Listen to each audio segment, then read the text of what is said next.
Տիկին Եսայան, այս քաղաքական թիրախավորման շղթայի մասին դուք ինչպես եք պատկերացնում այդ շղթայի ընդհատումը, որովհետև հենց այս տարին էլ մեկնարկը տրվեց նման թիրախավորումներով, ինչպես եք պատկերացնում ավարտը։ Ավարտը միանշանակ բոլորիս համար պիտի հասկանալի լինի, քանի դեռ Նիկոլ Փաշինյանի իշխանության է, սա չի ավարտվելու։ Եվ ընդդիմադիր քաղաքական գործիչները, ընդդիմադիր քաղաքական ուժերը պիտի վերջապես խելքները գլուխները հավաքեն եւ հասկանան, ոչ թե պետք է իրար նկատմամբ փոխհրաձգություններով, իրար դեմ աշխատելով գնան առաջ եւ պատրաստվեն այսպես կոչված հերթական նիկոլական ընտրություններին, այլ պիտի հասկանան, որ միասնաբար մեկ թիրախի պիտի խփեն եւ այդ թիրախը պետք է լինի միանշանակ Նիկոլ Փաշինյանը։ Ավարտը լինելու է միայն այն դեպքում, երբ որ Նիկոլ Փաշինյանը եւ ԿՊ-ն այլևս չի լինի իշխանության։ Դուք տեսնում եք դատաիրավական համակարգի այս վիճակը, եւ երբ որ ինձ հարցնում են ինչ ակնկալիք ունեք դատաիրավական համակարգից, ես ակնկալիք չունեմ, որովհետեւ ինչպես մենք ունենք քաղ բանտարկյալներ Հայաստանի Հանրապետությունում, մենք նույն կերպ ես կարող եմ ձևակերպել հետեւյալ կերպ։ Այսօր դատաիրավական համակարգը Հայաստանի Հանրապետությունում նույնպես գտնվում է բանտարկված վիճակում, գտնվում է Նիկոլի տիրապետության տակ եւ իրականացնում է բոլոր այդ հրահանգները, անտրամաբանական, անհիմն, ախմախ, ոչ մի հիմնազուր հրահանգները, որոնք Նիկոլ Փաշինյանը որոշում է ուղղել դատաիրավական համակարգին։ Եվ լուծումը միանշանակ մեկն է։ Փողոցը պիտի գեներացվի, իմպիչմենտի գործընթացը պիտի դառնա իրական, որտեղ մինչև վերջին օրը ընտրությունների հնարավոր է իմպիչմենտի գործընթացը իրականություն դարձնել։ Պիտի քաղաքական ընդդիմադիր ուժերը միասնաբար դուրս գան փողոց, հասարակությանը հանեն փողոց, որտեղ հասարակության 90%-ից ավելին այլևս չի ուզում Նիկոլ Փաշինյանի իշխանությունը, եւ պիտի այդ հասարակությանը քաղաքական ուժերը ուղղորդեն փողոցով, իմպիչմենտը դեռ ռեալ իրականություն է, դեռ չի ավարտվել, գնան Նիկոլ Փաշինյանի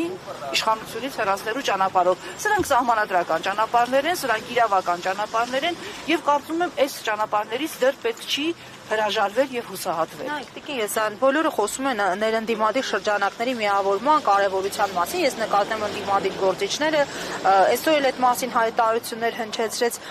երկրորդ նախագահը, բայց ինչու չի ստացվում միավորվել։ Շարունակ խոսում ենք, հայտարարություններ լինում են, ինչու չի ստանում միսուարյուն։ Ես կարծում եմ դա միսուարյուն ինչ-որ պահից կստանա, բայց երբ որ ես ասում եմ ընդդիմադիր ուժերի միավորում եւ միասնական հանդես գալ, ես նկատի չունեմ վստահաբար ամբողջ ընդդիմադիր դաշտը,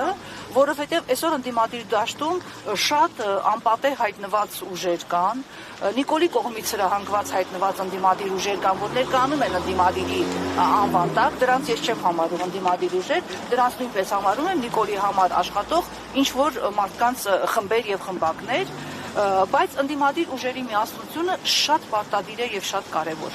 Եվ թե ինչու չի ստացվում, ես կարծում եմ որոշ անձանց, կարող եմ հենց այսպես ասել, որոշ անձանց ներքին ամբիցիաներն են խանգարում, որպեսզի իրենց ղեկավարած թիմը թոթափի այդ ամեն ինչը, որոշ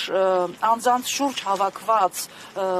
Հռոմի պապից ավելի կաթոլիկ Երևալու այդ մղումն է խանգարում, որովհետև որոշ մարդիկ կանց թվում է իրենք ամեն ինչ գիտեն եւ իրենց ամեն ինչ կարելի է եւ իրենք չեն հասկանում, որում խոսքը վերաբերում է շատ կողմերի, միայն մեկ կողմի չի վերաբերում, իրենց թվում է իրենք ավելին են, քան քաղաքական ուժերը։ Իրենք ավելին են, քան 30-35 տարվա, ասենք, քաղաքական ուժը, քաղաքական կուսակցությունները եւ որոշ այսպես գործիքներ փորձում են քաղաքական դաշտը պղտորել։ Ցավոք սրտի մինչև այս պահը դա իրենց հաջողվում է։ Դրա համար քաղաքական ուժերը